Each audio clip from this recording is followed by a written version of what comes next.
À mes côtés, donc, Nicolas Agboou, qui va vous parler, bien sûr, du problème que pose France TF1. Mais tout d'abord, il est actuellement professeur en sciences et techniques économiques en France et a été professeur de gestion à l'Institut national polytechnique de Yamoussoukro, j'étais sûr que j'allais en Côte d'Ivoire, la capitale politique. La capitale politique, voilà. Et donc, il est bien sûr l'auteur de ce livre que je vous montre tous, Le France TF1 et l'euro contre l'Afrique. Et je pense vous allez nous expliquer pourquoi il est quoi. Comment la zone franc TF1 bloque le décollage socio-économique et politique de l'Afrique. Alors, moi j'ai relevé quelques paroles fortes, je vous les lire. Nous n'avons pas l'habitude, je trouve, actuellement de ce vocabulaire. Rien ne sert de nier l'esclavage contemporain de l'Afrique. Les oligarchies politiques, raciales, religieuses et commerciales, financières et bancaires règnent sur le monde. Et enfin, une phrase qui m'a aussi touché, la masse anonyme des victimes subit impuissante sa propre agonie. Voilà. Je pense que sur ces termes, je dirais, l'image, c'est dur, eh bien, on est en jambes pour entendre ce que vous allez nous expliquer complètement, et je pense qu'on réalisera peut-être à quel point nous sommes, enfin, nos responsables politiques mènent à l'Afrique une vie extrêmement dure. D'accord. Bon, merci. D'abord, merci à tous les organisateurs et plus particulièrement à M. Nicolas qui m'a introduit parmi vous ici. Et vous allez nous permettre de faire l'économie des discours à ce soir. Et nous allons directement aller à l'essentiel. Il faut que je parle plus fort. Hein? Oui. D'accord, merci. Donc, ici, c'est là, je suis d'abord content de vous rencontrer pour la première fois parce que je sais qu'il y a des âmes généreuses parmi vous et qui ne savent pas exactement le mécanisme qui tue une bonne partie de l'Afrique, notamment l'Afrique francophone. Alors, je crois que ça tombe très bien parce que ici, il y a le problème de l'euro, mais vous devez imaginer qu'en Afrique, ce que vous voyez en Grèce, il faut multiplier par 100 pour trouver ce qui se passe en Afrique, surtout avec le franc CFA. Mais c'est le lot quotidien. Les gens sont habitués.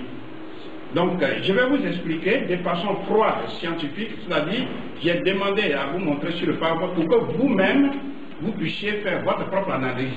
C'est-à-dire, je vais m'efforcer de vous donner les informations qui peuvent être vérifiées. Donc, j'enlève le stick.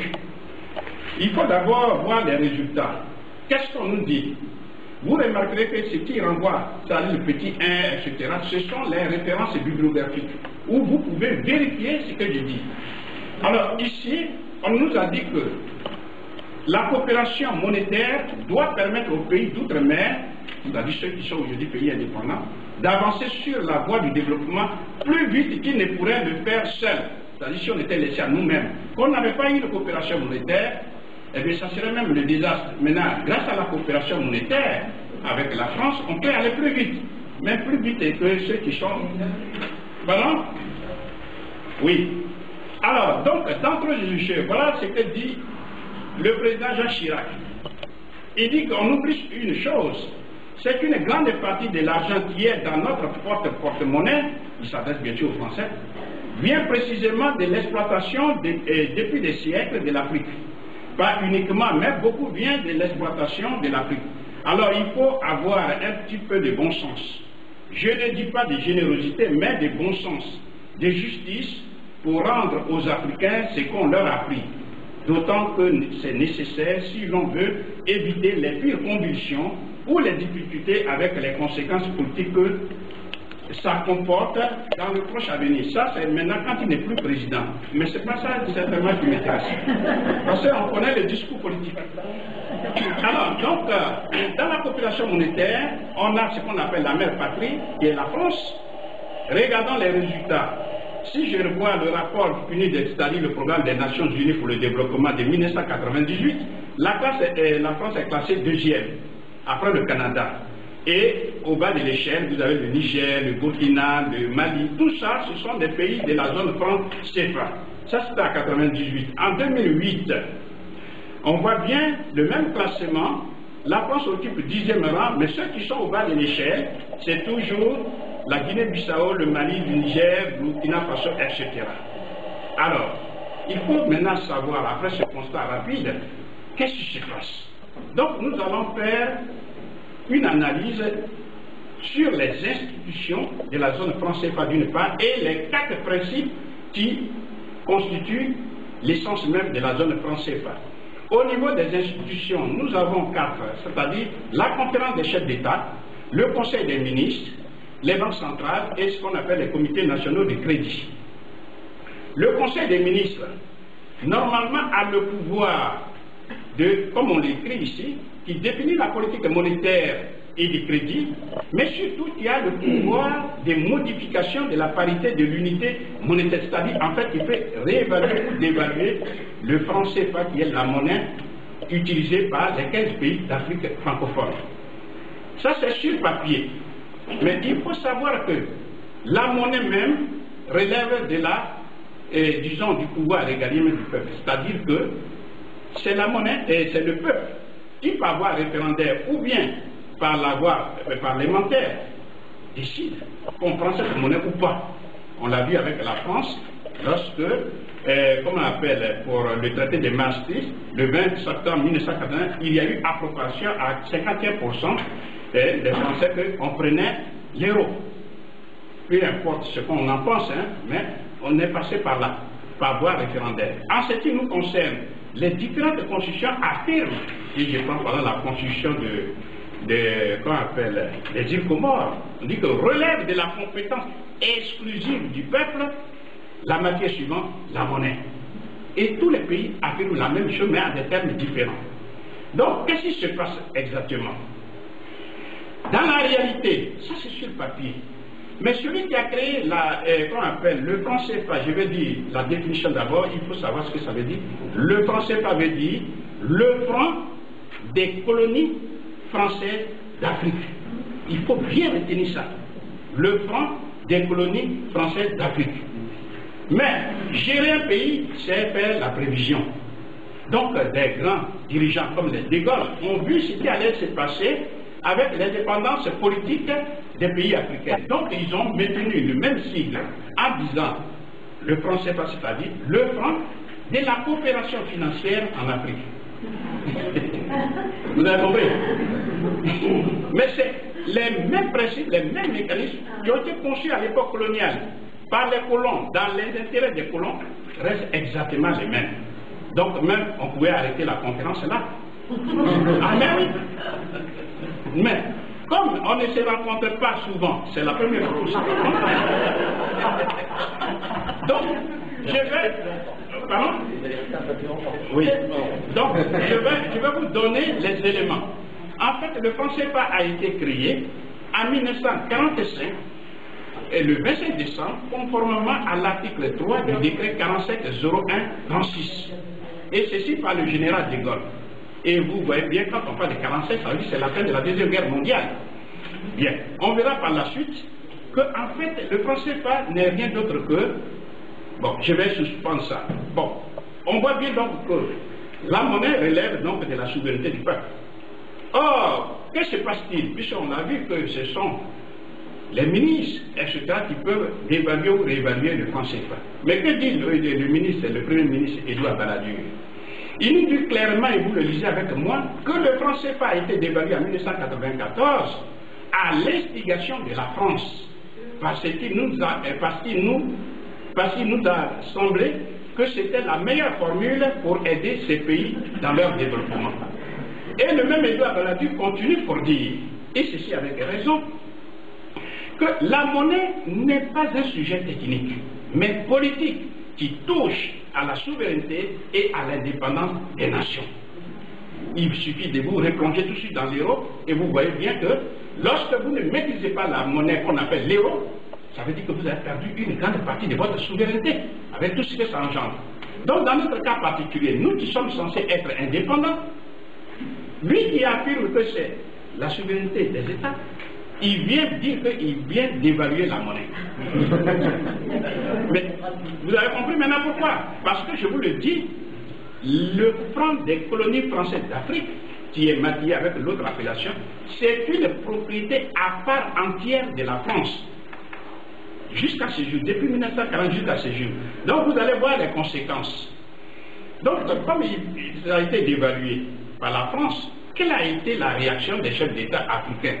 Pour ne pas dire ce que nous appelons tout naturellement les sous-préfets français. Regardons ce que dit Bongo. Il dit personne ne nous a dit de dévaluer de 50% dans les pays moins développés et de 25% dans les pays à revenus intermédiaires. Nous avons été tous mis dans le même panier. Imaginez ce instant. Le président Nicolas Sarkozy, ça va au sommet. Et puis il vous fait ce compte rendu. Lui qui est le premier à qui vous avez donné le pouvoir. Alors voilà quelqu'un, il dit, on nous a dit, c'est qui on. Bon. Ensuite, le président Eyadema du Togo précise que, comme l'on dit, la force prime souvent le droit. Parce que lui, il avait contesté. Mais il n'a pas été suivi. Je n'étais pas le seul à formuler cette mise en garde.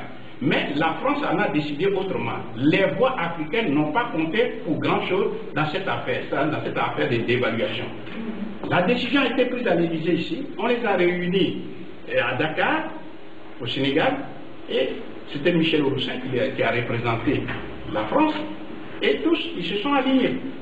Et on connaît ce que ça donne. Voilà la structure. Pour qu'on puisse bien comprendre, il y a la Banque de France, qui est la Banque centrale de la France. Ici, comme vous voyez, le Trésor public qui est la personnification financière de l'État, on reviendra dessus. Mais ce qu'il faut savoir, c'est que la Banque de France domine toutes les banques commerciales où les citoyens lambda, vous et moi, nous avons nos comptes. Que ce soit la BNP, la Société Générale, la Poste, le Crédit Lyonnais, etc. Mais dedans, regardez bien le schéma, il y a la Banque centrale des Comores, qui est en abrégé BCC, la BCAO, Banque centrale des États de l'Afrique de l'Ouest, et la BA, Banque des États de l'Afrique centrale.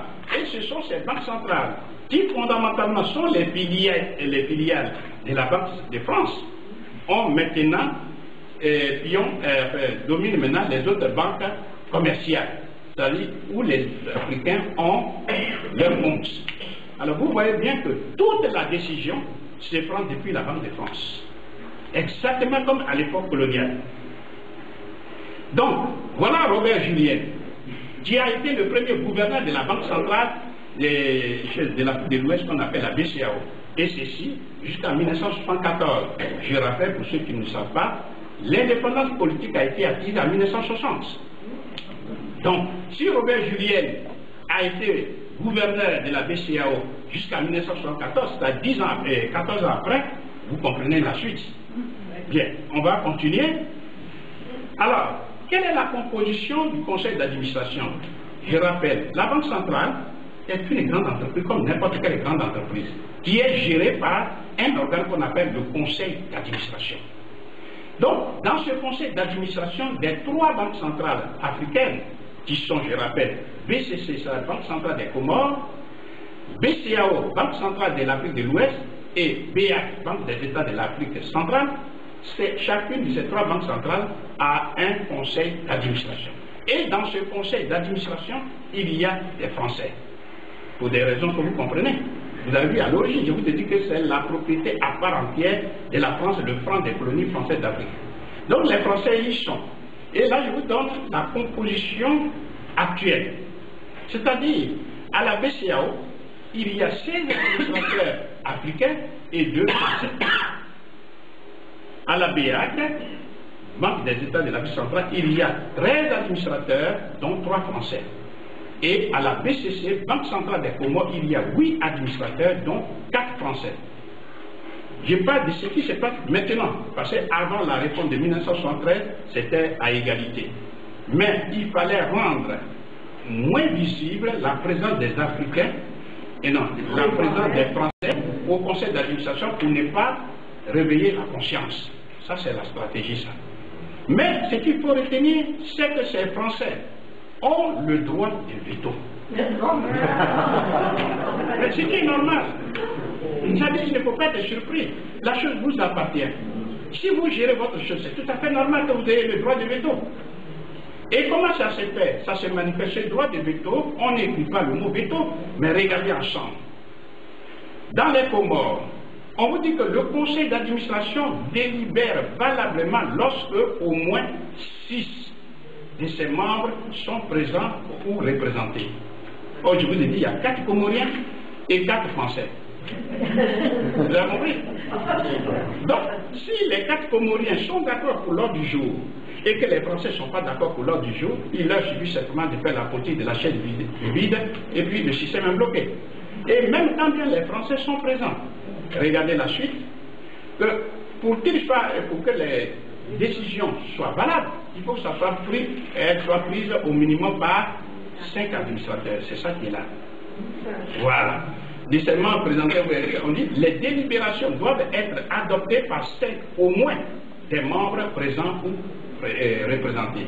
C'est exactement le principe de l'unanimité aussi qui joue dans le conseil de la BA, où on dit délibère valablement lorsque au moins un administrateur par État membre et un administrateur français sont présents ou représentés.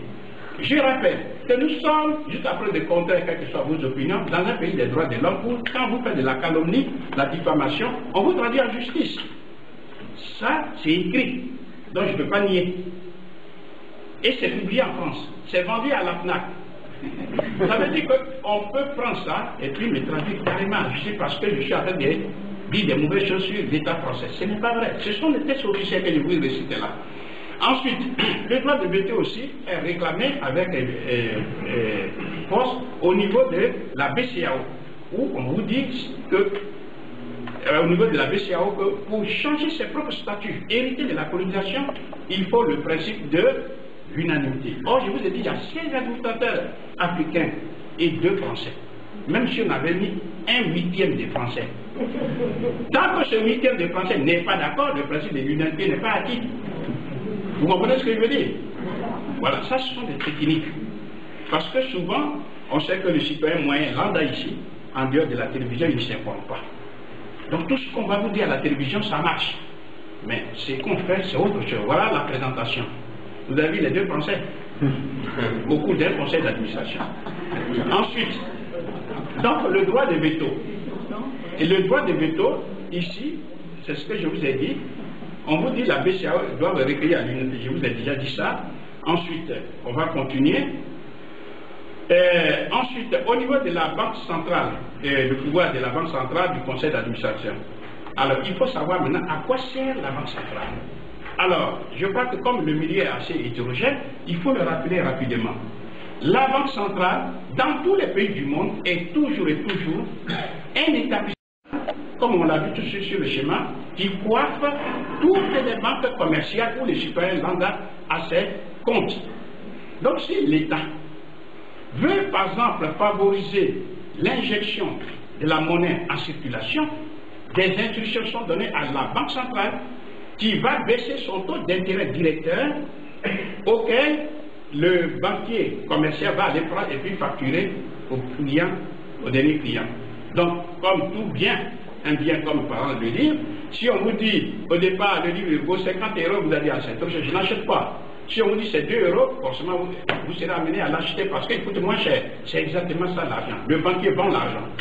Si le prix de l'argent qu'on appelle, ou bien le loyer de l'argent qu'on appelle le taux d'intérêt, quand il est faible, les gens vont s'endetter. On est d'accord? Mais c'est exactement ça. Donc ici, la Banque centrale est chapeautée. Donc, le conseil d'administration qui gère la Banque centrale des Africains est chapeauté par la France. Et c'est elle qui contrôle. Donc, ici, comme on le voit ici, la Banque centrale a le pouvoir de consentir au trésor public de l'Union et à son taux d'escompte des découvertes en compte courant. Le conseil d'administration détermine, selon la périodicité, etc., le montant global des concours susceptibles d'être accordés par la Banque centrale au financement de l'activité économique et du développement de chacun des États membres. En d'autres termes, il définit le niveau de développement, l'activité économique dans ces pays-là, c'est la France. Puisque c'est elle, au conseil d'administration, qui va dire, bon, on met tel montant. Sinon, ça ne passe pas.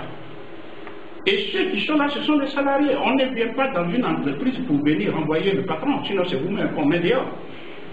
Donc ce sont des salariés. Et c'est comme ça, malheureusement, ça fonctionne. Ensuite, bon, au niveau des comités nationaux de crédit, une fois on a fini de décider le montant à injecter dans l'économie, eh bien, chaque État membre se retrouve avec ce qu'on appelle le comité national de crédit, et dedans il y a les ministres de l'économie et des finances en particulier. Mais à l'intérieur de chaque comité, il y a aussi des personnes qu'on appelle les censeurs, qui ont le pouvoir de faire des rapports pour que si le ministre en question arrive à outrepasser, admettons, on va injecter 10 milliards dans l'économie de son pays. Si lui prend une autre décision, eh bien, le censeur français qui est là, il fait un rapport, et non seulement on annule la décision, mais lui-même on le met dehors, et ainsi de suite. Moi je trouve que c'est totalement normal. Seulement ce qu'il faut comprendre, je ne sais pas si le temps nous permet, mais ce franc CFA est d'essence, d'inspiration nazie. Il y a beaucoup parmi vous qui ne savent pas. Quand on dit le nazisme, on voit le sang versé par les Allemands, etc.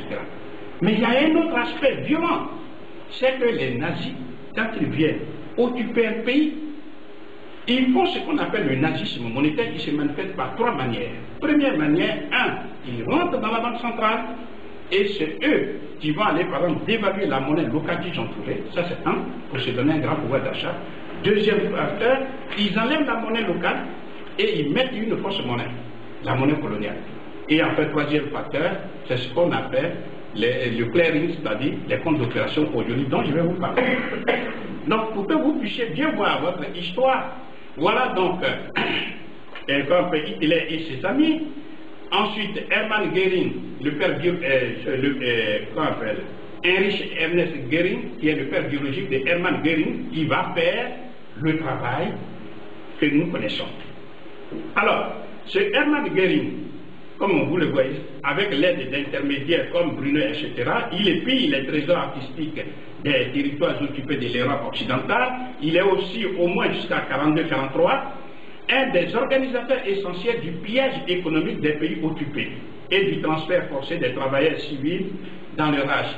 Le grutier Christ, négrier de l'Europe, lui est normalement subordonné à partir de 42. C'est celui-là qui va donc mettre en France et partout ce qu'on appelle le nazisme monétaire.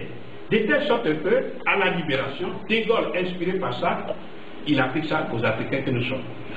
Donc, ici, comme vous le voyez ici, avec Emen, l'ambassadeur plénipotentiaire, qui a pu obtenir ici, en France, un accord, il est dit que l'amiral Darlan avait approuvé l'établissement des commissaires allemands nazis à la Banque de France, aux devises et au commerce extérieur et l'institution d'un contrôle douanier aux frontières. C'est-à-dire partout, c'était les Allemands. Partout. Et ça, on verra ça plus tard. Ici, comme je dis, il y a trois phases. Première phase, c'est la modification unilatérale en faveur de l'Allemagne du taux d'échange entre le mark et le franc français. Deuxième facteur, c'est l'invention de la monnaie coloniale et troisièmement, le clearing que j'appelle les comptes d'opération. Alors, regardez ce que dit le français René Sédio. Lorsqu'on a dévalué, lorsque les Allemands ont occupé la France pour faire le nazisme monétaire dans sa première phase, ils ont dévalué le franc français.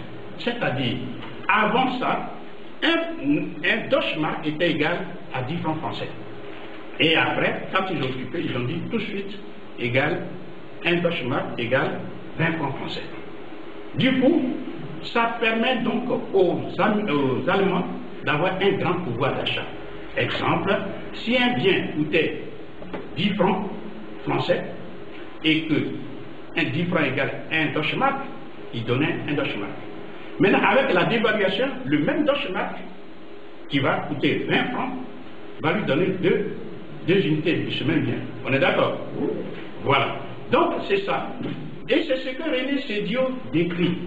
Et je crois que, si vous me le permettez, je vais vous lire ce qu'il dit, et à partir de là, vous allez comprendre ce dont souffrent les Africains.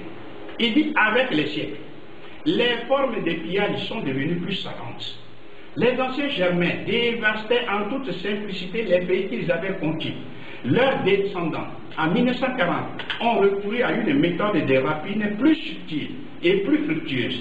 Ils ont mis le marque à 20 francs. Déjà, dans les territoires qu'ils avaient occupés en Europe, les Allemands victorieux avaient assigné au Reichsmark une valeur et un pouvoir d'achat fort avantageux. Ils avaient fixé son équivalence à 1,5 shilling en Autriche, à 10 couronnes en Bohême, à 2 zloty en Pologne. Partout, ces taux correspondaient à une appréciation exagérément flatteuse de la monnaie allemande. En France, le premier soin des autorités d'occupation, c'est-à-dire des Allemands, fut d'arrêter un rapport monétaire pareillement rémunérateur. Elles y pourvues dès 1740, alors que l'armée allemande n'était encore qu'à Maubeuge et à Sedan. Comparé donc les prix en Allemagne et en France, il est situé le marque aux alentours de 10 francs en juin 1940. La parité de 20 francs, choisie et imposée par les vainqueurs, ici ce sont les Allemands, n'était donc que l'expression d'une politique délibérément punitive à l'encontre de la France défaite et au seul bénéfice de l'Allemagne. En s'octroyant un pouvoir d'achat exorbitant en pays conquis, les envahisseurs s'assuraient une facile exploitation de toutes les richesses locales. Ingénument, certains Français admiraient la correction de ces soldats qui ne volaient rien, et des boutiquiers se réjouissent de trouver en eux des clients qui payaient sans marchander. Ils tardèrent à comprendre qu'à l'abri d'une ingénieuse stratégie monétaire, les occupants pouvaient les dévaliser indéfiniment et transférer à bon compte de la France en Allemagne d'immenses réserves de valeurs réelles. On appelle ici les valeurs réelles, ce sont les biens. C'est ça. Grâce à ce pouvoir monétaire, eh bien, au lieu d'acheter un article, vous pouvez facilement acheter 10. Parce que votre monnaie locale a été dévaluée. Le marque à 20 francs, qui doublait pour le moins le pouvoir d'achat des Allemands, assurait l'enrichissement automatique du Reich, c'est-à-dire des Allemands, et l'appauvrissement automatique de la France. Il est créé sur place une prime à l'exportation sans contrepartie. Il est résolvé ce fameux problème des transferts. Il est montré comment, au prix d'une habilité monétaire, comment une guerre victorieuse peut devenir une guerre payante. Ça, c'est la France, on décrit là. Déjà, vous pouvez imaginer ce qui se passe en Afrique. Par cette habilité, quand De Gaulle nous a imposé le franc CFA, qui actuellement a fait de ruiner les Africains, mais ils ne sont pas conscients. Ou du moins, on le sent, mais on ne sait pas comment expliquer. Donc, c'est une forte illustration, et nous disons ceci. Les anciens colons français dévastaient en toute simplicité les pays africains qu'ils avaient conquis. Leurs descendants actuels en 1945 ont recouru à une méthode de rapide plus subtile et plus fructueuse. Ils ont mis hier le franc français à 100 francs CFA, c'est-à-dire après la dévaluation, et aujourd'hui l'euro à 655,957 francs CFA. Et la parité à 100 francs CFA hier et 655 aujourd'hui, choisie et imposée par les vainqueurs français, n'était donc que l'expression d'une politique délibérément punitive à l'encontre des pays africains de la zone France défaite et au seul bénéfice de la France. En s'octroyant un pouvoir d'achat exorbitant en pays africains conquis, les envahisseurs français s'assuraient une facile exploitation de toutes les richesses locales africaines. Ingénument, certains Africains admiraient la correction de ces Français expatriés, appelés des coopérants, qui ne volaient rien. Et des boutiquiers se réjouissent de trouver en eux des clients qui payaient sans marchander. Il y a un Africain au moins ici. On dit le blanc, il ne marchande pas. Quand il vient dire, c'est comme il va dire, si vous dites 100 francs, il paye. Parce qu'il trouve que c'est un vil prix par rapport à ce que lui il a dans la poche. C'est ça. Alors, il est tardé à comprendre qu'à l'abri d'une ingénieuse stratégie monétaire, les Français pouvaient les dévaliser indéfiniment et transférer à bon compte des pays africains de la zone française en France d'immenses réserves de valeurs réelles. Le franc français hier le franc français hier à 100 francs CFA et aujourd'hui l'euro à 657,9, etc., qui doublait ou multiplie par 13 aujourd'hui pour le moins le pouvoir d'achat des Français, assurait hier et assure encore aujourd'hui l'enrichissement automatique de la France et l'appauvrissement automatique des pays africains de la zone franc CFA. Il montre comment, au prix d'une habilité monétaire, comment une néocolonisation victorieuse peut devenir une néocolonisation payante. Vous comprenez? Maintenant, c'est pas pour rien que j'ai demandé ce PowerPoint, parce que grâce à ça, je pouvais venir faire mon petit discours à 20 minutes et 30 minutes et puis c'est fini. Mais c'est pas évident que vous allez me croire. Or ça, ce sont les documents officiels, ça. Donc, deuxième usage, l'usage de la monnaie coloniale contre les pays occupés. Je vous avais dit ça. Donc, les enfants, comme c'est René Sédiou qui parle, les Allemands n'apportaient pas seulement dans leur bagage une ruineuse équivalence de change. Ils importaient des billets imprimés par leurs soins, libellés en marque et auxquels ils conféraient pour légal dans les territoires occupés. Parce que je vous ai dit, on dévalue, ça c'est la première phase. Deuxième phase, on enlève la monnaie et on met une autre. Et comme ça, en Allemagne, puisque c'est eux qui fabriquent maintenant la monnaie coloniale, ils viennent avec et puis ils payent. C'est de ça qu'il parle René Sédiou. Longtemps, en effet, l'opinion abusée confondit les acheteurs allemands avec les touristes d'autrefois. Ceux-là, comme ceux-ci, ne s'acquittaient-ils pas en monnaie légale, mais les touristes avaient acheté leurs francs avec des devises. Les occupants, alors pour mémoire, on appelle devises toutes les monnaies étrangères. Voilà. Donc, ceux-ci, voilà. Ceux-ci, comme ceux-là, ne s'acquittaient-ils pas en monnaie légale, mais les touristes avaient acheté leurs francs avec des devises. Les occupants allemands payaient avec des billets qu'ils avaient émis eux-mêmes, ou que leur versait du trésor français au titre des frais d'occupation. Ils n'avaient que la peine de fabriquer ou de recevoir ce papier et de le remettre contre livraison de marchandises. Parce que c'est de la monnaie, c'est du papier. Mais avec ça, ils viennent et dévaluent de la France. Mais le marque ainsi introduit en France n'était pas le marque qui circulait en Allemagne. Les billets ne provenaient pas de la Reichsbank qui fuyait les risques d'inflation et ne se souciait pas d'alimenter en papier les territoires envahis. Les seules coupures valables en France étaient émises par des caisses spéciales qu'on appelle Reichskreditkassen, c'est un mot compliqué. Ces caisses de crédit et ces billets étaient encore une innovation allemande. Le système avait été expérimenté en Pologne, puis au Danemark et en Norvège. Il s'implantait en France en même temps qu'en Belgique, aux Pays-Bas, au Luxembourg. Il prospéra plus tard dans les Balkans et en Ukraine. Les Japonais devaient le reprendre en Extrême-Orient en créant à leur usage une monnaie militaire. Ça veut dire que l'immigration nazie, c'est la même chose en Afrique. Les Français n'apportaient pas seulement dans leur bagage une ruineuse équivalence de change. Ils importaient des billets imprimés par leurs soins, libellés hier en francs français et aujourd'hui en euros, et auxquels ils conféraient pour légal dans les territoires occupés. Longtemps en effet. L'opinion africaine abusée confondit les coopérants français civils et militaires avec les touristes. Ceux-là, comme ceux-ci, ne s'acquittaient-ils pas en monnaie légale, francs CFA, mais les touristes avaient acheté leurs francs CFA avec des devises. Les occupants français payaient avec des billets qu'ils avaient émis eux-mêmes. Ils n'avaient que la peine de fabriquer ou de recevoir ce papier et de le remettre contre livraison de marchandises. Le franc CFA ainsi introduit en Afrique n'était pas le franc français d'hier qui circulait en France, ou l'euro, je dis pour légal. Les billets ne provenaient pas de la Banque de France qui fuyait les risques d'inflation et ne se souciait pas d'alimenter en papier les territoires envahis. Les seules coupures valables en Afrique étaient émises par des caisses spéciales dites Institut d'émission des francs CFA ou précisément l'imprimerie de la Banque de France située à Chamalières, près de Clermont-Ferrand, en Auvergne. Et c'est là. C'est ici que se décide le sort des Africains. Avec toutes les réflexions, c'était dans la journée, au moment où je vous parle.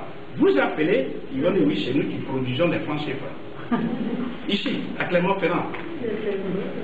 C'est ça.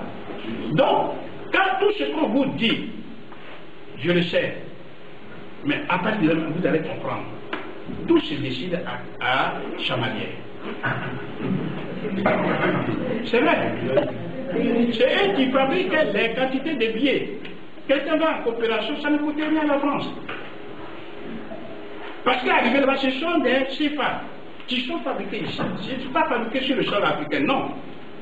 Et quiconque, je dis bien quiconque, ose remettre en cause, lui, il perd le pouvoir. Sinon, c'est la vie elle-même. On reviendra dessus. Et regardez bien, selon l'imprimerie de la Banque de France, une nouvelle ligne d'imprimerie Giori a récemment été acquise afin de répondre au marché export, notamment l'Afrique. Vous voyez bien, lire Libération du 15 septembre 2004, vous pouvez prendre, vous allez fouiller sur Internet, vous dites avec Internet, ça va très vite. Le franc CFA, une monnaie apparemment sans histoire, imprimée à Chamalières par la Banque de France. Donc je ne vous raconte pas de bêtises. C'est quelqu'un qui souffre. Et voilà quelques images des billets fabriqués par les Allemands au moment où ils occupent les pays. Donc on va continuer, ce sont des images seulement, puisque malheureusement on a beaucoup, enfin le temps nous est compté. Vous voyez bien, hein, tout ça, mais ici surtout, pour que vous puissiez bien comprendre que nous sommes dans ce qu'on appelle dans le ghetto monétaire. Ici, comme vous le voyez, pendant la Deuxième Guerre mondiale, en Allemagne, des billets spécifiques furent émis dans certains ghettos et camps de concentration. Cet argent permettant l'existence d'une économie très rudimentaire derrière les murs fermés. Ces billets étaient différents des billets de banque réguliers employés dehors, afin de rendre plus difficile une éventuelle évasion. C'est-à-dire, on va supposer que nous sommes dans ce ghetto-là, ici. Ce n'est pas le cas, mais. Et il y a une monnaie qu'on a fabriquée, ça c'est l'intelligence des Allemands, ça. Et le prisonnier qui détient ce billet-là, s'il s'évade, lui, il se met dehors, il va aller au marché pour acheter. Dès qu'il achète, on sait que ça, c'est pas la monnaie d'ici, mais c'est la monnaie de la prison. Du coup, on l'attrape et puis on le ramène. Le problème de l'Afrique est là. Tout ce que nous allons vendre à l'extérieur, il faut que tout soit ramené en France ici. On verra ça avec d'autres principes tout de suite. Donc, on est dans un cas de concentration monétaire. Donc, rapidement, comme vous avez vu, si on résume, au niveau des institutions, la monnaie, le franc CFA étant la propriété à part entière de la France gère son bien. Et ça, c'est normal. C'est normal. C'est-à-dire, si le bien m'appartient, c'est tout à fait, si vous avez, chacun doit gérer, dans le cas de ses intérêts, ce qui lui appartient. Ça, c'est un. Voilà pourquoi les Français sont présents au conseil d'administration. Pourquoi ils ne sont pas présents au conseil d'administration de la Banque de Chine, ou bien de l'Inde, etc. C'est parce que ces pays à qui on a donné l'indépendance sur papier, pour se donner bonne conscience, en réalité, sont encore dans la colonisation. Continuons. Comme si ça ne suffisait pas, donc la France maîtrise ce qu'on appelle les institutions, on a décidé des 4 principes. Ces 4 principes sont le principe de la fixité des parités, le principe de la centralisation des changes, le principe de la libre convertibilité des francs CFA hier en francs français, aujourd'hui en euros, et enfin, le 4e principe, c'est le principe de la libre transférabilité des capitaux de la zone franc CFA vers la France. Je rappelle avec insistance que ce sont des éléments qui ont été construits à l'époque coloniale et dans l'intérêt des colons, ce qui est normal. Bien. Donc celui qui ne veut pas être colonisé, c'est à lui de dire que je me fais en ça. Or, d'un côté, on revendique l'indépendance politique et on milite pour la servitude monétaire. C'est ça le vrai problème. On reviendra dans les débats. Donc, ici, on va sauter des éléments. Alors, je ne sais pas, oui, ça c'est le principe de la parité. D'accord, je vais sauter pour qu'on aille vite.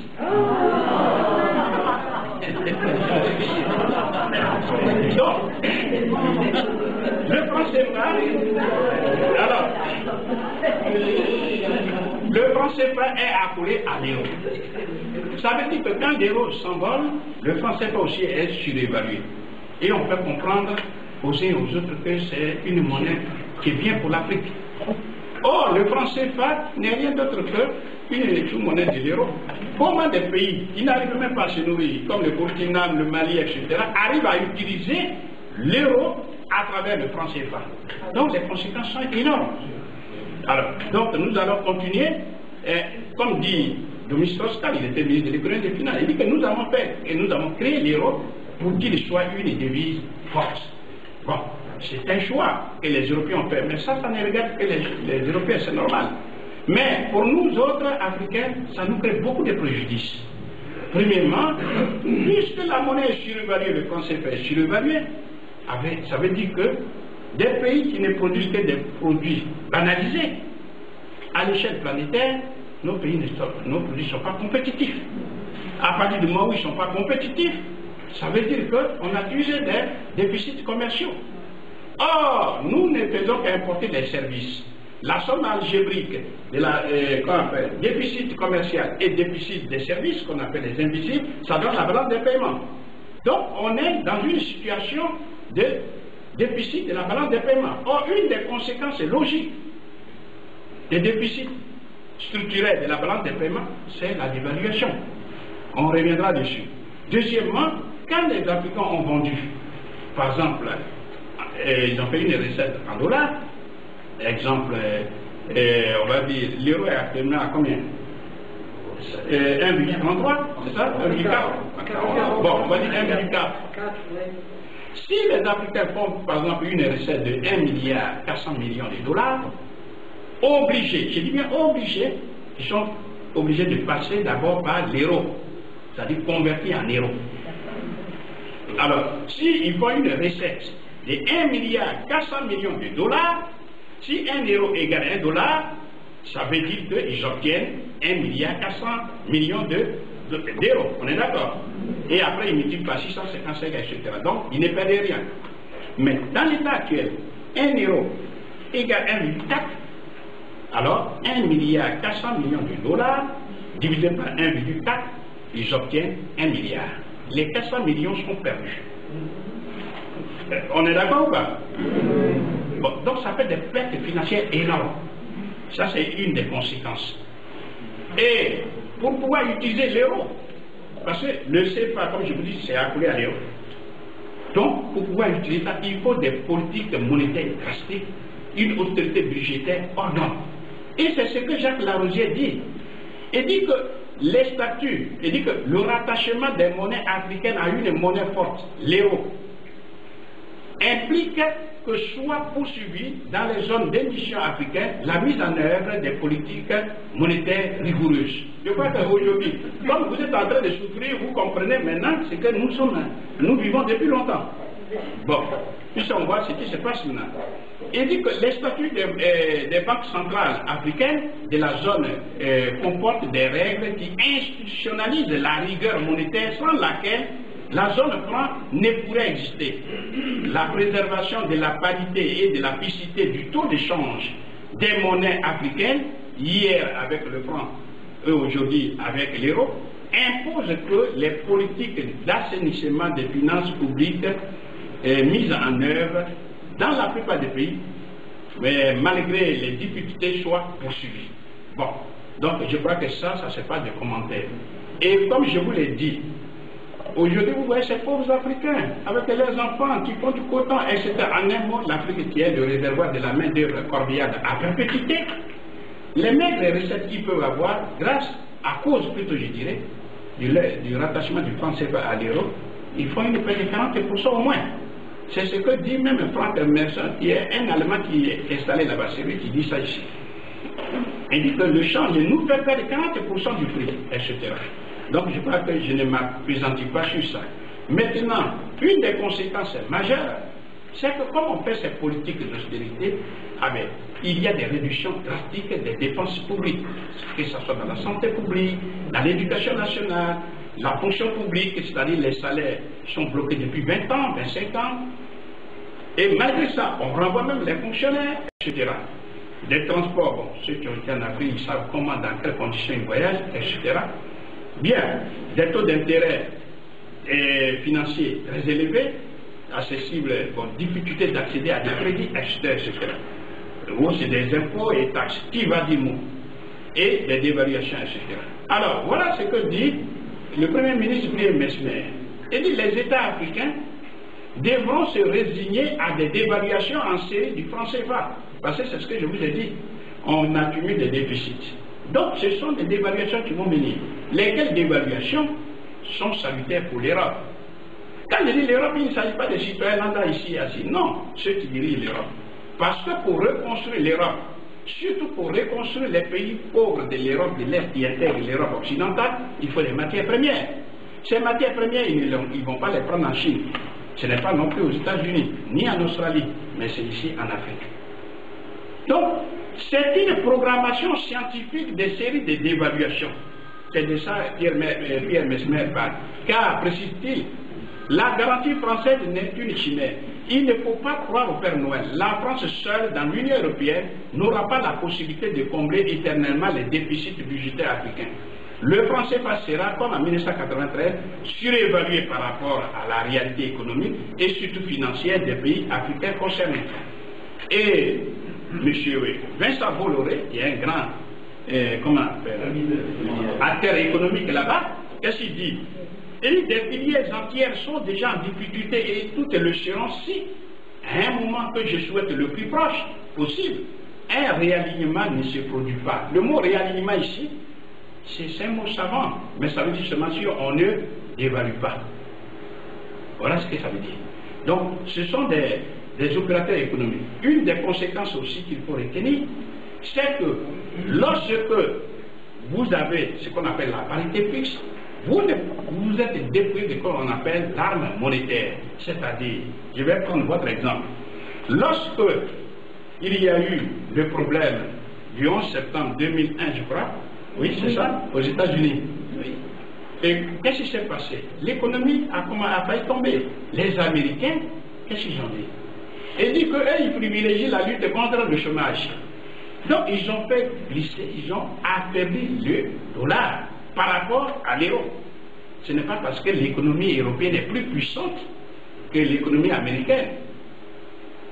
Je respecte votre sensibilité maintenant, je vous parle là en mode scientifique.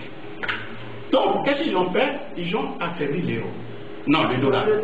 Pour que, aujourd'hui, comme on va dire, voilà, Monsieur Dupont, européen, français surtout, il vend des pommes.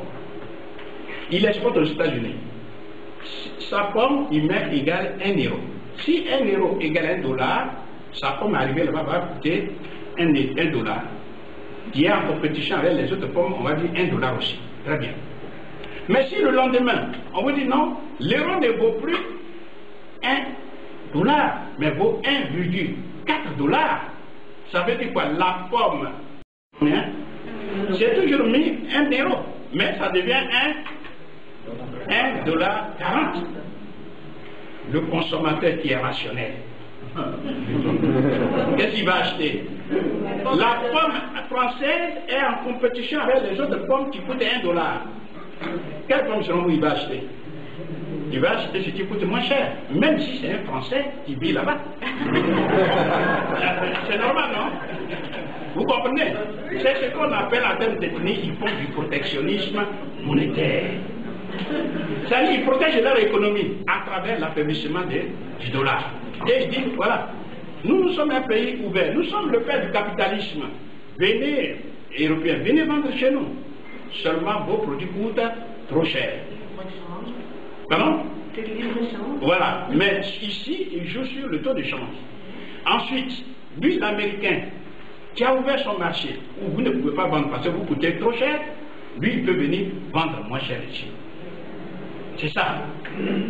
Eh bien, c'est la même chose. Lorsque vous avez le rattachement de votre monnaie à un taux de change fixe, comme c'est le cas de l'Afrique, vous ne pouvez pas jouer sur ça. C'est ça que j'appelle l'impossibilité pour les Africains de manipuler souverainement le taux de change comme les États-Unis d'Amérique. C'est-à-dire qu'il ne faut pas le faire. Les Chinois le font. Hein. Et c'est une rigueur monétaire qui est inutile et sans fin. Prenons des exemples. Je dis que les Africains devraient méditer sur la valeur des monnaies de certains pays en voie de développement. Par exemple, et vous pouvez le vérifier, pour un seul euro, un seul, quand vous prenez un seul euro, vous allez en Corée du Sud. On vous donne 1500 won, c'est leur monnaie. La Corée du Sud était derrière des pays africains en 1960 comme le Cameroun, la Côte d'Ivoire et vous. Aujourd'hui, sauf erreur de ma part, et il y a des économistes, la Corée du Sud fait partie des pays en voie de développement très poussé, c'est-à-dire c'est la 15e puissance économique du monde. Vrai ou faux? La Corée du Sud. Pourtant, sa monnaie, pour 1 euro, on donne 1500 won. Alors que pour les pays africains de la zone franc CFA, pour 1 euro, on donne 655,957 francs CFA. Bon, arrondissons à 656. C'est-à-dire, on leur donne une monnaie forte. Prenons un deuxième exemple. Quand on prend l'Indonésie, pour 1 euro, vous avez 12 000 roupies. 12 000 roupies. Un troisième exemple, l'Iran. L'Iran qui fait peur aux États-Unis. L'Iran qui envoie des agents dans l'espace pour 1 euro, on donne 14 500 rials. Peut-être même c'est tombé aujourd'hui où je vous parle à 15 000. Et enfin, le dernier exemple, le Vietnam, qui a connu la guerre contre la France, qui a connu la guerre contre les États-Unis, qui est le deuxième pays exportateur mondial du riz. Pour 1 seul euro, on donne 27 000 donc c'est leur monnaie. Ce que je suis en train de dire à travers ces exemples. Car, comme je l'ai dit, le milieu étant hétérogène, les théories spéculatives et intellectuelles, je les enlève. Mais donnez des exemples pour que tout le monde comprenne et qu'on en discute. On est bien d'accord? Bien. Donc, vous comprenez que quand bien ils ont une monnaie très faible comme ça, eh bien, ils se nourrissent, ils mangent à leur faim. Ce qui n'est pas le cas dans les pays de la zone française qui sont au bas de l'échelle mondiale. Donc, vous voyez, à travers ça, comme dit Lionel Jospin, c'est pour détourner les pays africains de la zone française des États-Unis vers l'Europe. Et ils font une intégration subalterne dans l'Union européenne. Pourquoi? Parce que pour pouvoir commercer avec l'Union européenne, il y a la conditionnalité. Il faut exporter les matières premières brutes, agricoles, minières, minérales et énergétiques, sans les avoir transformées au préalable. C'est ça. Et c'est grâce à ça qu'on fait le commerce. Nous allons démontrer plus tard que c'est ça qui est la cause même du sous-développement des pays africains. Ensuite, bon, je vais sauter l'autonomisation de la dette parce que si l'euro, et ça on l'a vérifié, si l'euro était plus faible que le dollar, il est évident que la monnaie, les dettes africaines, toutes seules, augmentent, s'autonomisent en toute autonomie. Mais ce n'est pas le cas actuellement, heureusement. Ensuite, les pays africains de la zone française ne peuvent pas commercer avec les autres pays d'Afrique parce qu'ils ont une monnaie artificiellement gonflée. Donc, ils sont exclus du commerce afro-africain. Or, l'avenir de l'Afrique ne se trouve pas en Europe, ne se trouve pas aux États-Unis. L'avenir de l'Afrique se trouve en Afrique. Aujourd'hui, l'Afrique, c'est 1 milliard. Mais dans 39 ans, ça sera 2 milliards. Donc, si les pays africains ne commercent pas entre eux, on se demande où est-ce qu'ils vont aller. Donc, vous voyez bien que cette exclusion, c'est le cas terrible. Ensuite, le contrat des pays africains du CFA par l'Union européenne, qui peut à tout moment dévaluer le franc CFA, je vous l'ai déjà expliqué, parce que c'est dans l'intérêt. Ensuite, le nazisme monétaire de l'Angleterre, tout ça, on va sauter. Deuxième principe, c'est le principe des comptes d'opération. Je vous ai dit que le nazisme monétaire aussi se manifeste par les comptes d'opération qu'on appelle à l'époque le clearing. Voilà ce que dit Pierre Catala lorsque Hitler appliquait le nazisme monétaire ici. Qu'est-ce qu'il disait? Eh bien, les nazis disaient ceci. Exemple, vous les Européens, les Français, on a besoin, admettons, l'équivalent de 3 millions ou bien 100 millions de pommes de terre. Comme on sait qu'à Paris, le gouvernement qui est à Paris, c'est pas lui qui va aller dans les champs. Donc, on fait injonction sur le gouvernement pour dire apportez-nous l'équivalent de 100 millions de pommes de terre. Mais le paysan qui est dans la campagne, lui, pour qu'il apporte les pommes de terre, qu'est-ce qu'il faut? Il faut qu'il soit payé immédiatement. Donc les nazis disent ceci. Vous les Français, puisez dans votre propre caisse et payez les paysans immédiatement et apportez-nous les pommes de terre. Les 100 millions, eh bien, on va ouvrir ici en Allemagne, chez nous, un compte pour l'État français que nous allons créditer. C'est-à-dire, on va mettre un signe plus, qu'on vous doit 100 millions. Est-ce que je me fais comprendre? Vous voulez que je reprenne? Ben, c'est super important. Et là, quand les Français, ils s'exécutent, donc ils ont là-bas dans leur compte que les Allemands ont ouvert, où il y a 100 millions, pour utiliser, il faut deux conditions. Première condition, il faut importer d'Allemagne. Deuxième condition, il faut demander l'autorisation préalable de Hitler. Chose que Hitler ne donne jamais. C'est-à-dire qu'en fait, c'est une stratégie savante élaborée par les Allemands pour contraindre les Français à leur donner gratuitement les produits dont ils ont besoin. Et Pierre Catala dit ici, en vertu d'un accord intervenu en 1940, la France finance des exportations faites à destination de l'Allemagne. Ça veut dire que chaque fois qu'une usine travaille pour le compte allemand, elle est créancière de l'État allemand auquel elle fait ses fournitures. Mais en fait, c'est le Trésor français qui fait les avances nécessaires en francs français. Nous supportons les charges d'exportation industrielle ou commerciale faites à destination de l'Allemagne. En contrepartie, nous avons un crédit en Allemagne en marque. Ce crédit, nous ne pouvons en disposer que pour les paiements à faire à l'Allemagne. Donc, des charges supplémentaires pour notre trésorerie. En un mot, ils font des avances, mais ils ne vont jamais récupérer ça. Pour 1943, l'avance faite pour le clearing, c'est ce qu'on appelle le clearing, a pris des proportions inquiétantes, alors que dans le courant des années précédentes, les sommes versées s'établissaient à 2 ou 3 milliards par mois. En septembre 1943, les avances ont atteint la somme de 7 milliards par mois. Les avances faites depuis octobre 1940 s'établissaient à la somme de 115 milliards, etc., etc. Et voilà ce que dit Pierre Arnoux, qui dit la vérité. Enfin, vous avez compris ce qu'il a dit, mais qui confirme. Il dit l'institution et le fonctionnement du soi-disant accord de compensation valurent à l'Allemagne des avantages considérables. Grâce à lui, elle put acheter gratuitement et sans limitation toutes les ressources françaises nécessaires à la population, non, à la poursuite de la guerre et à la subsistance de sa population. Parce que c'est une invention de l'Allemagne. Vous avez dit, mais quel est le rapport avec les pays africains? Mais je vous ai dit que c'est ce que De Gaulle a fait. Parce que, par la suite, bon, là encore, ici c'est Emen, l'ambassadeur plénipotentiaire allemand, installé ici, qui dit que parmi tous les pays qui ont été éprouvés par les Allemands à travers ce système, ce sont les Français. Il dit que le gouvernement français dut, et dans une mesure toujours croissante, financer lui-même nos dépenses d'armement et de cantonnement, nos achats de marchandises en France, ainsi que l'envoi des économies des travailleurs, etc. Bon.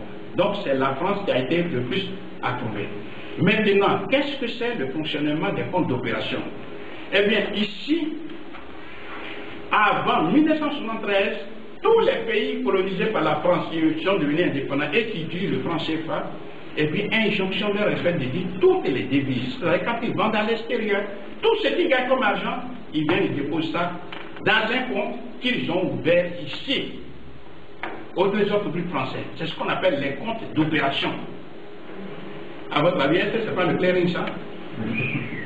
Et ce n'est qu'à partir de 1973 qu'on a dit, bon, nos amis les Africains, écoutez, nous sommes gentils, n'y déposez plus 100%, mais déposez simplement 65%. C'est-à-dire, si vous vendez pour 100 milliards de dollars, eh bien, vous déposez en France 65 milliards et vous prenez les 35 milliards. Et c'est à partir de 2005 que maintenant, grâce à la générosité de la France, on ne dépose que 50%. Ici et maintenant, tout de suite, au moment où je vous parle. Donc, vous comprenez que ce système, beaucoup d'entre vous ne savent pas, et on peut comprendre que bon, ce compte qu'on a ouvert pour vous, les Africains, peuvent être débiteurs de façon illimitée. Donc, logiquement, si ça fonctionnait, les Africains ne pouvaient plus être endettés vis-à-vis des autres pays. Puisque si votre banquier vous dit, mon cher client, votre compte, vous pouvez être débiteur, mais de façon illimitée. Quel est l'intérêt pour vous de changer de banque? Bon, tout ça, on prend les Africains pour des naïfs. Et ça marche, malheureusement. Et voilà ce que dit, quand on appelle Christine Lagarde, Madame Lagarde, qui était à cette époque ministre de l'économie et des finances, qui dit bien historiquement, l'obligation était de 65%. Elle est de 50% pour les deux zones économiques depuis 2005. En contrepartie, il y a eu les garanties de convertibilité que l'on accepte d'honorer. Je reviendrai sur ça après. Et elle dit ceci, suivez toujours avec moi, que la rémunération est très attractive puisque c'est un compte. Donc, pour inciter les Africains à mettre de l'argent dessus, on dit on vous donne des intérêts, c'est normal. On est d'accord? Et elle dit, suivez avec moi, que la rémunération est très attractive. Détenir ces réserves nous engage même à servir une rémunération plus favorable que celle de la BCE, c'est-à-dire la Banque Centrale Européenne, pour les placements à court terme. La Banque des États de l'Afrique centrale place, par exemple, près de 90% de ses avoirs auprès du Trésor français. Or, on lui demande combien? 50%. Mais qui ne veut pas faire excès de zèle pour conserver son pouvoir présidentiel en Afrique? Plus vous faites ça, voilà, c'est ça, c'est ce qui se passe. Or, ce sont des choses que vous ne savez pas. Nous le savons et nous souffrons avec nos enfants. Mais ça, ce sont des choses qui passent. Ben, je vous l'ai dit là, ça dans Jeune Afrique, etc. Non, c'est pas quelque chose qui est secret. Mais comme vous le savez, on dit quand vous voulez cacher une information à un Africain, il faut mettre ça dans un livre, parce qu'ils ne lisent pas. Mais quelqu'un qui meurt de peur, comment voulez-vous qu'il lise? Il a un besoin immédiat, c'est à manger. Bon, bref, on va continuer. Et d'ici, les dirigeants de la Banque centrale le font, c'est qu'ils ont un intérêt et que la peine n'est pas si mauvaise. Voilà le raisonnement qu'on tient. Donc, nous savons que c'est une justification spécieuse, c'est-à-dire apparemment c'est la vérité. Mais c'est une technique qui est faite pour s'accaparer des devises africaines par la France depuis 1945 jusqu'à ce jour. Et surtout, ce qui est le danger, ce qui est terrible, c'est qu'on fait comprendre aux citoyens en français que nous aidons les Africains. Nous les aidons. Alors que c'est l'inverse. Quand je dis c'est l'inverse là, c'est pas de moi là, je vais vous dire ce que les Français officiels disent. Vous avez déjà vu Chirac. Regardez ce que dit Jacques Boissonnat, un grand journaliste, mais on ne le cite pas ici en tant que journaliste. On le cite ici en tant que membre du comité monétaire de la Banque de France. Car je vous l'ai dit, je vous parle là en termes scientifiques, même si apparemment ça paraît, je parle à... La zone a permis à la France de se fournir en certaines matières premières, que ce soit le plomb, le zinc, etc., sans débourser de devises. On a calculé qu'elle représentait 250 millions de dollars par an d'économie des devises. La métropole a acheté en 1954 pour 365 milliards de marchandises, principalement des produits. On a estimé que 500 000 Français de la métropole tiraient leurs moyens d'existence de l'ensemble économique de la zone franc. On n'était qu'en 1954. Depuis 1900 jusqu'à ce jour. Et maintenant, c'est encore plus grave. Donc, c'est pour vous dire que dans la réalité, et c'est eux qui parlent toujours, vous pouvez prendre les sources d'information, que la Banque de France, c'est la Banque de France qui achète ou vend quotidiennement les devises sur le marché d'échange pour le compte des institutions d'émission africaines. En un mot, tout est géré par la France. Bon, là, je vais continuer. Qu'est-ce qu'on fait de nos devises, c'est-à-dire des capitaux africains qui sont ici? Ça vient de la fourrière. Il dit ceci. L'avantage que représente pour le Trésor français l'existence des sortes de créditeurs au compte d'opération, c'est-à-dire quand il y a l'argent. Et quand il y a l'argent des Africains, parce que s'il y a l'argent, on dit c'est créditeur, s'il n'y a pas l'argent, on dit c'est débiteur. Donc, si ces comptes sont débités et créditeurs, il dit que c'est un avantage réel. car ils sont l'une des ressources qu'utilise le Trésor français pour financer l'achat qui résulte pour lui des découvertes d'exécution des lois de finances et de l'amortissement de la dette publique. L'amortissement de la dette publique, ça veut dire seulement rembourser la dette publique. On utilise l'argent des Africains pour faire ce qu'on... Mais tu ne pourrais pas le faire. Si quelqu'un vous confie l'argent, il dit je viens prendre dans un an. Eh bien, l'argent, vous pouvez utiliser comme vous voulez en attendant qu'il vienne prendre. C'est normal, non? Ensuite, que dit Jean-Noël?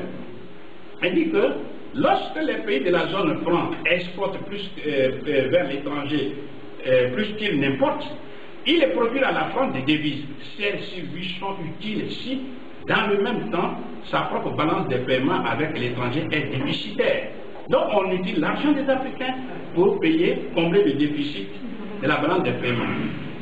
Bon, maintenant, ce qu'il faut retenir aussi, c'est que la France réduit les Africains ce qu'on appelle les rentiers financiers. Mettez votre argent, on vous donne des intérêts. Alors que cet argent est utilisé.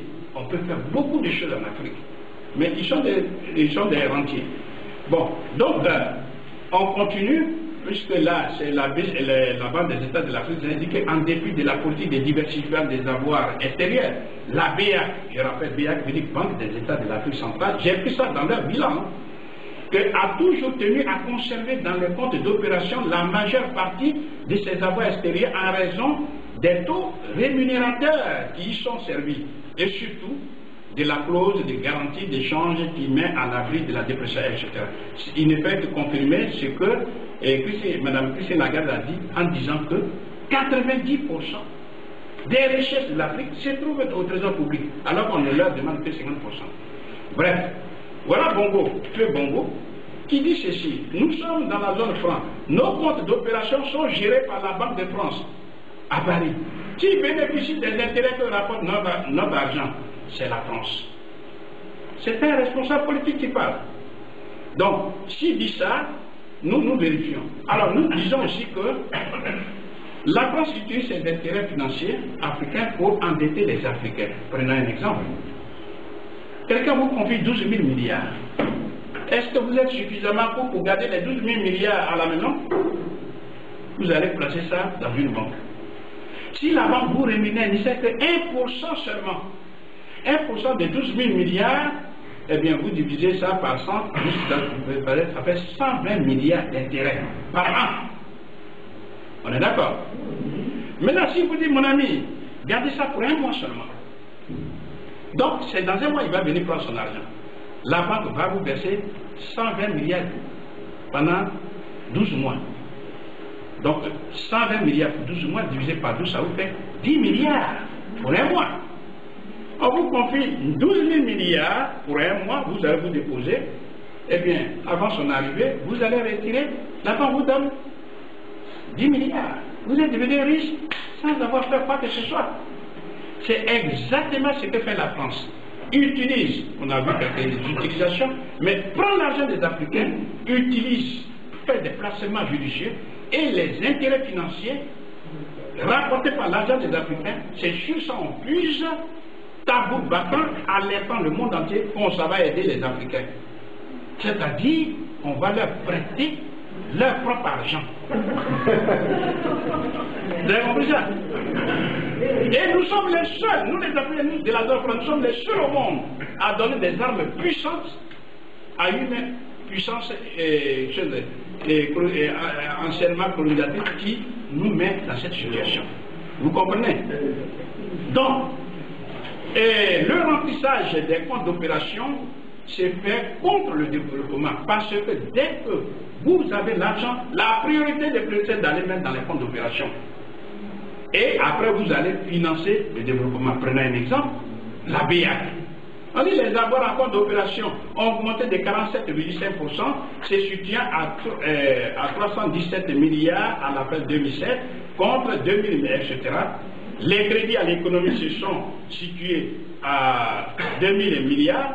Bref, on voit bien que sur un montant de 6 000 milliards, il y a plus en compte d'opération que dans l'économie, etc. Au niveau de la BCAO, c'est la même chose. Au 31 décembre, j'ai pris ces chiffres-là parce que sont en train de cacher partout des chiffres. Là aussi, c'est la même chose. Ensuite, les avoirs en monnaie étrangère sont passés de 3 000 milliards, etc. Mais surtout, l'élément important que j'aimerais que vous reteniez. Je vous ai dit qu'au cœur de la BCEAO, au cœur des conseils d'administration, se trouve la France. Donc, c'est la France qui gère. Et qu'est-ce qui se passe? Regardez avec moi. La France fait ce qu'on appelle les emprunts obligataires. C'est-à-dire, l'obligation, c'est quoi? C'est un bout de papier. Supposons, moi, je suis un chef d'entreprise. J'ai besoin, à du temps, de 100 millions. Je peux trouver quelqu'un, il peut me les donner, c'est vrai, mais ce n'est pas évident. Donc, qu'est-ce que je fais? Je vais faire des bouts de papier comme ça, et j'appelle une obligation. Là, c'est une obligation, je mets 100 €. Remboursable avec un taux d'intérêt, admettant de 2%. Bon, on va dire, allez. Vous prenez 100 €, moi je vais vous rembourser 110. Vous êtes intéressé, n'est-ce pas? Si plusieurs achètent, vers la fin, j'ai l'argent que je voulais. Mais j'ai emprunté ça au public. C'est ça un emprunt obligataire. Bien. Ici, la France émet un emprunt obligataire. Mais au lieu d'aller dans tous les pays du monde, dit immédiatement à la BCEAO, l'emprunt obligataire de 1000 milliards dont j'ai besoin, allez, vous me donnez ça. Et regardez ici. Au 31 décembre 2006, le portefeuille en devise comporte essentiellement des titres obligataires acquis et consentis en majeure partie des titres souverains émis par la France, entre parenthèses 888,9 milliards, et des parts de fonds communs, etc. Bref, comme nous critiquons le compte d'opération, qu'est-ce qui se passe? Ils font des changements pour cacher. Mais la réalité, elle est toujours là. Puis il suffit de chercher, puis on trouve. Et que dit Abdoulaye Wade, président du Sénégal? Il dit, en 2008, le président, alors il dit ceci, pourquoi la BCEAO continue de placer ses réserves estimées à 4 700 milliards, soit 7 milliards d'euros, dans les places boursières internationales, alors que les pays membres peinent à trouver des financements? Bon, nous citons tout cela parce que nous voulons être scientifiques, pour dire que tout peut se vérifier. Bien, on va raisonner comme ça. Ça veut dire quoi? 600 000 francs CFA sont ici. Ça veut dire qu'il y a un paysan qui est privé de ses revenus du 1er janvier jusqu'au 31 décembre. S'il y a 200 000, ça fait 2 paysans. Et ainsi de suite. On est d'accord? Or, officiellement, puisqu'il cache les chiffres, il y a plus de 10 000 milliards. Quand on divise par 100 000, on trouve 100 millions de paysans littéralement privés de leurs revenus du 1er janvier jusqu'au 31 décembre. Quelqu'un qui est privé de ses revenus, du 1er janvier jusqu'au... on le tue. Et on est étonné de voir que ces paysans sont squelettiques, haut sur les pattes, alors que c'est un système qui est savamment élaboré. Et même, malheureusement, je n'ai pas des étudiants africains ici. Ils peuvent avoir tous les diplômes là-bas. Ils viennent faire 3e cycle. Mais ce n'est pas ça qu'on enseigne ici. Et moi-même, je vous parle, j'ai fait ma maîtrise en économie à Abidjan là-bas. On ne nous a jamais parlé de ça. Au contraire, on reçoit des experts venant de France pour nous mettre la dernière goutte de colonisation dans la tête pour dire vous avez la chance d'avoir le franc CFA. Alors qu'est-ce que j'ai dû faire? Si vous avez un directeur de thèse, celui qui va signer papier pour vous dire que vous êtes diplômé. Tant que vous avez votre main dans la bouche de quelqu'un, que vous lui tapez sur la tête, qu'est-ce qui va se passer? Il va vous couper vos doigts. Donc il va avaler ce qu'il dit et on écrit. Juste là, il vous donne ah, félicitations, vous êtes diplômé, vous avez le doctorat. Mais une fois que vous avez fini ça, c'est terminé. C'est fini. Vous retournez la plume maintenant contre. C'est ça qui s'est produit ici. Vous comprenez? Donc c'est pour dire quoi? Ici, un des éléments du compte d'opération, c'est que c'est la mise au pas des dirigeants africains par la France. Pourquoi? Parce que quand on vous dit 65% des bourses de avoirs se trouvent en France, ça veut dire les 2 tiers des finances publiques se trouvent ici. Donc si vous voulez vous rebeller contre la France, qu'est-ce qu'on fait? On n'a même pas besoin de tirer un coup de fusil sur vous. Qu'est-ce qu'on fait? On bloque les fonds ici. Et vous avez affaire à vos fonctionnaires. Vous avez affaire à toute la population. C'est ce qui s'est passé Je n'ai pas dit qu'ils sont sains, c'est pas ce que j'ai dit, les dirigeants africains. Mais je vous décris un système. C'est ce qui s'est passé avec Félix Patassé, qui ne voulait pas se soumettre aux injonctions du FMI, etc.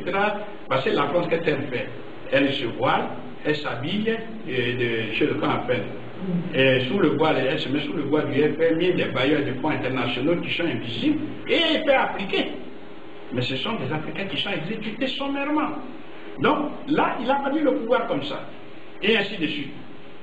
Un élément, regardez avec moi, pour soutenir le franc CFA, il faut aussi des stocks d'or. Regardez ici, la couverture du franc CFA, alors je vous dis, comme je dis, car la couverture du franc CFA est assurée par l'ensemble des devises d'abord et de l'or centralisé par le cours commun à la zone franc. Vous pouvez regarder, tout ça ce sont des documents officiels. Par exemple, le stock d'or africain de la BCEAO détenu à la Banque de France s'élevait, etc. Bon, il y a des stocks d'or qui sont ici détenus. La Banque de France détient près de 3 000 milliards. Non, 3 000 kilos je prends d'or, etc. Maintenant, il y a les stocks d'or des Africains. Bon, tout ça pour dire que le franc CFA ne fait que ruiner les Africains. Troisième principe, c'est le principe de la libre convertibilité. Puisque là encore, il y a des mensonges grossiers. On vous dit, voilà le principe. Que dit le principe? Le principe dit ceci. La France s'engage de façon illimitée à convertir les francs CFA hier en francs français et aujourd'hui en euros. C'est ça qu'on appelle la garantie illimitée de convertibilité des francs CFA en euros. On dit la France va faire ça. Réfléchissons ensemble. Laissons les émotions de côté. Imaginons un seul instant, un pays comme la Côte d'Ivoire, ou n'importe lequel pays, qui dit, voilà, moi j'ai produit 656 000 milliards de francs CFA. L'équivalent, c'est 1000 milliards d'euros. Et bien présenté à la France. Voici 656 000 milliards de francs CFA. Il faut convertir ça en euros. Entre vous et moi, est-ce que vous croyez que la France peut convertir ça en 1000 milliards d'euros? Vrai ou faux? Est-ce que la France a le pouvoir d'émettre les euros? Non. Non. Or, c'est écrit dans les principes, dans les statuts, c'est écrit. Oui. Donc, déjà, ça, c'est un mensonge. Parce que la France n'a pas ce pouvoir-là. Deuxièmement, c'est une technique élaborée pour la confiscation par la France du pouvoir de création monétaire des Africains. C'est-à-dire, il y a des économistes ici. Je vais expliquer simplement. Une banque commerciale crée de la monnaie en deux occasions. Première occasion, elle, c'est la banque. Vous, le client, vous venez la voir, je voudrais 100 000 euros. Après avoir analysé votre projet, tout ça, on retient l'hypothèque et elle est d'accord pour vous accorder ce crédit. Qu'est-ce qu'elle fait? Elle prend son stylo simplement et elle écrit, elle dit d'accorder un crédit. Elle vient de créer de la monnaie comme ça. On est d'accord? Oui. Ça, c'est le premier aspect. Deuxième aspect, Jacques. Jacques a des devises. Peu importe, j'ai dit Jacques au hasard comme ça, c'est pas Jacques a des devises, on va dire, Jacques a 500 000 $. Jacques. Parce qu'il a exporté aux États-Unis. Les 500 000 $, il vient voir son banquier. Sa banquière dit merci. Eh bien, il va convertir, puisque Jacques, lui, parce qu'il est en France, il a besoin des zéros. Le fait de convertir ces dollars en euros, c'est une création monétaire. C'est voilà les deux occasions essentielles. Je ne rentre pas dans tous les détails parce que, comme je l'ai dit, le milieu est hétérogène et moi, mon devoir, c'est de rendre perméable le discours. On est d'accord? Bien. Dans le cas des pays africains, lorsqu'ils donnent leurs devises, qu'ils ont eu comme Jacques, à qui ils donnent? Ils donnent à la France. Donc les banques qui sont là ne vont pas faire de la création monétaire. Deuxièmement, je vous ai dit, le centre nerveux qu'on appelle le conseil d'administration, il y a des français qui ont le centre et qui ont le pouvoir des décisions et qui ont surtout le droit de veto. Donc, quand un entrepreneur, n'importe qui, un agent économique africain veut entreprendre et il va voir sa banque pour prendre une décision pour accorder ou refuser le crédit, il doit se référer à la Banque de France. La décision doit venir d'ici. C'est ça. Sauf les petits crédits de rien du tout, mais ce n'est pas de ça que je parle. Bon, vous comprenez que là, c'est la confiscation. Ensuite, un élément important, les francs CFA de la zone franc, les francs CFA qui circulent à la BCEAO, les pays de la BCEAO, c'est-à-dire la Côte d'Ivoire, le Bénin, le Burkina, le Mali, le Sénégal, etc. 8 pays. Et les francs CFA qui circulent dans les pays de l'Afrique centrale, que ce soit le Cameroun, la Guinée équatoriale, etc. Ces deux francs CFA ne sont pas convertibles entre eux. C'est-à-dire, moi je viens de la Côte d'Ivoire, j'ai les francs CFA, je m'en vais au Cameroun. Et je vais acheter quelque chose sur le marché, comme ça vient de la BCEAO, c'est pas convertible. C'est pas les mêmes. C'est écrit CFA. Mais c'est pas convertible. Vous n'avez pas compris. Je sais que vous avez compris, mais ça vous choque. Voilà, ça vous choque. Oui, mais c'est la vérité. Est-ce qu'il y a quelqu'un qui peut témoigner au moins ici? Oui, je témoigne, oui. Voilà. J'avais des francs CFA, je suis resté quelques temps au Cameroun, et puis quelques années plus tard, je vais au Burkina Faso, et je me dis, bah, tiens, c'est bien, il reste des francs CFA. Alors j'arrive avec mes francs CFA. Ah, mais non! Voilà. Merci. Merci. Ça... Mais entre le Sénégal et le Mali, pardon? Entre le Sénégal et le Mali, oui, ils sont de la BCEAO. Voilà. Mais ceux qui ne sont pas de la BCEAO, en un mot, on parle d'une zone monétaire, mais en réalité, c'est fictif. Ce qui veut dire quoi? Or, la monnaie, par définition, c'est l'élément essentiel des transactions commerciales. Donc, il y a un cloisonnement commercial et tout le monde est érigé vers la France. C'est ça le fond du problème qu'il faut comprendre. Donc, vous voyez bien que... Et ensuite, on fait comprendre que oui, le franc CFA est convertible. Non, le franc CFA n'est pas convertible. Depuis le 2 août 1992, le franc CFA n'est pas convertible. C'est-à-dire, vous quittez l'Afrique, vous venez avec des francs CFA, vous atterrissez par exemple à l'aéroport Charles de Gaulle, vous dites bon, tout le monde s'aligne devant le bureau d'échange, vous changez l'argent, n'est-ce pas? Bon, vous venez à votre tour, vous... Non. On ne connaît pas ça ici. Vous comprenez? Or, on vous dit que ça, parce que le franc CFA est converti par la France a le droit statutaire d'être présent dans la zone au conseil d'administration. C'est-à-dire qu'on nous vend du vent. Bon, maintenant il faut avoir la réalité, enfin il faut voir la réalité pour dire que le franc CFA est converti de façon souterraine par les entreprises françaises qui sont implantées là-bas pour transférer les fonds. On reviendra dessus. Ensuite, donc, on dit que, voilà, c'est ce que je vous dis que c'était une justification. On dit que la Banque des États de l'Afrique centrale est un établissement multilatéral africain à la gestion et au contrôle duquel participe la France en contrepartie de la garantie qu'elle apporte à sa monnaie. Ici, le mot garantie veut dire garantie de convertibilité. Or, il y a des témoins, heureusement, pour dire que je vous raconte des bêtises. Donc, vous comprenez la souffrance dans laquelle se trouvent les Africains. Parce que souvent, il y a des gens qui disent, mais toujours on accorde l'aide, ça ne décolle pas. Il y a quelque chose qui ne va pas. Mais on ne prend jamais la peine de vous dire ce que je suis en train de vous dire. Ensuite, la garantie française fait du franc CFA un outil au service de l'impérialisme français en Afrique. Bon, c'est un ambassadeur qui le disait, un Berger, il dit que les pays d'outre-mer sont maintenus en captivité pour procurer, comment on appelle? Voilà, les avantages politiques et stratégiques à la France. Le franc CFA s'affirme comme l'outil permettant à la France d'entretenir son rayonnement et son influence.